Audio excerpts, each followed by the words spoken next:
Bang, boom, bam! Hi everyone, Anthony Fantano here, the internet's busiest music nerd, and it's time for a review of this new Stormzy record, This Is What I Mean. This is a brand new LP from rapper, songwriter, and singer Stormzy, one of the most commercially successful and culturally defining hip-hop artists to come out of the UK. He even dropped one of my favorite records of 2019, Heavy Is the Head, which was loaded with thoughtful bangers, tasteful pop crossovers, ambitious production, and a lot of heart as well. And this mix of vibes, this versatility among other things, is what makes Stormzy so compelling. So I can't say I'm entirely surprised by the direction of this new album, leaning pretty heavily into some pianos and Stormzy's singing voice. Again, not surprised because on numerous tracks in the past, Stormzy has revealed himself to be a pretty vulnerable guy. The straight-up hip-hop cuts on this record are kind of more the exception than the rule, which is not necessarily a bad thing as long as what it's being swapped out for is done well and doesn't expose some kind of shortcoming, I guess. But that's kind of the problem with This Is What I Mean. It does expose a shortcoming. Though I do think this record starts off very strong and comes from a very personal and emotional place for Stormzy. The rich, melancholy, and gospel-inspired chords through the first leg of Fire and Water are gorgeous and match well with Stormzy's very weary and understated lead vocals. From here, there's a lot of froggy bars to follow about heartbreak and regret. The track continues to roll out some great changes across its 8-minute runtime, like the exhilarating beat drop in the second act, as well as the luxurious grooves, horns, and expressive background vocals in the last leg, which help us move from the metaphorical fire in the first leg of the song to the sought-after water in its final moments. A progression that is mirrored in the overall album's runtime as well. From here, there's the track This Is What I Mean, which is easily the biggest bop on this LP, with a tight trap beat, epic choral hits, some grimy bass, and it's great, but it's also kind of a shame that this is one of the most thrilling moments on the entire LP, and it's happening so early. The fact that this is the hardest the record goes feels like doing a song in this vein is almost like, I don't know, an obligation of some sort. Like, the whole thing can't be a snooze fest. We gotta have one track in here that's kind of slick. Switching off to FIREBABE, which is genuinely one of the most moving love songs I've heard this year. The record's thematic ties between fire and passion return in a big way on this track too, with some gorgeous electric piano chords and a tearjerker chorus. For sure, this track is going to be someone's wedding song in 2023. Not just because of the sentiment of it, but there's a beautiful stillness to it that is like that of what goes on in your mind when you see someone who's kind of beautifully mind-blowing. But from here, I think the track list on this LP starts to take a nosedive and exposes a lack of development as well as textural flavor. For as good and as heartfelt as some of the sentiments on Please are, for example, especially when Stormzy is rapping about forgiving his father, the way the track ends off and just kind of flows into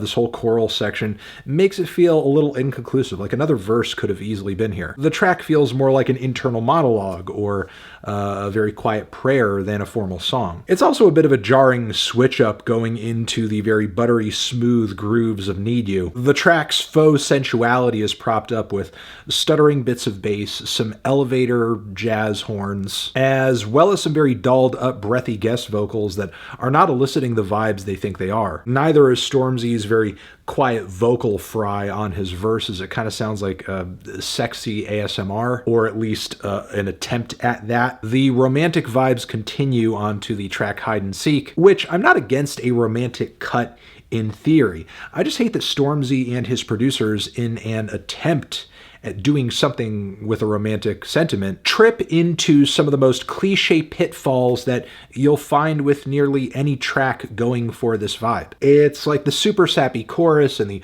overabundance of reverb, as well as a beat that is so polite it's just trying not to make an impression, all have to get grandfathered into this equation because we've heard so many tracks in the past just like it. The record doesn't really pick up again, in my opinion, until My Presidents Are Black, which is an aspirational cut with a godly touch, and essentially serves as a reminder of how Stormzy needed to persevere in order to get to where he is today, and also what he's doing to maintain his spot in the limelight. The next track on the record features a beautiful musical passage on pianos and vocals from Sampha. It may take up just a few minutes on the LP, but it's still a pick-me-up. And then from here we move into a somewhat weak final leg. There's Holy Spirit, which is another come to Jesus moment on the album, focusing on burdens, trials and tribulations, personal flaws, deserving God's grace and love. impressive. There's a lot of group vocals and strings and pianos on this cut, but the sound and aesthetic of the song overall is so obnoxiously squeaky clean, almost to the point where it sounds artificial, essentially preventing the song from hitting the spiritual highs that it's going for. The only track that really hit for me on the back end of this LP was I Got My Smile Back, which is a very powerful cut about Stormzy making his own way in life and in the music industry, while also battling a variety of different mental health demons that he talks about with specificity on the back end of the track,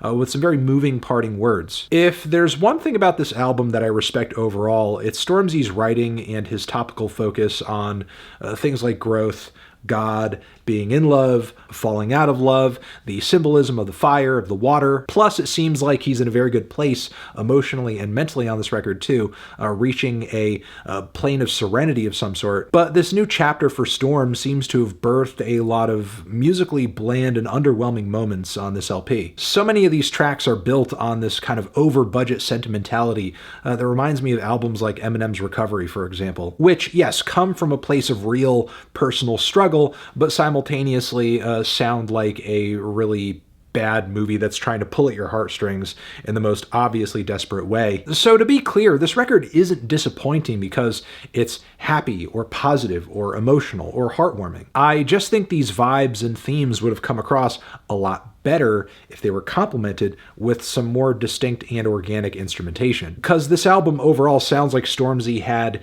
just a boat full of emotions to get off his chest, but then he just handed them over to this focus group of the most chart-friendly producers and writers that the industry could find. And now we have a record that, yes, feels personal narratively, but feels so impersonal sonically. I'm feeling a strong 5 to a light 6 on this one. Transition, have you given this album a listen? Did you love it? Did you hate it? What would you rate it? You're the best, you're the best. What should I review next? Hit the like if you like. Please subscribe and please don't cry. Hit the bell as well. Over here next to my head is another video you can check out. Hit that up or the link to subscribe to the channel. Anthony Fantano, Stormzy, the Forever.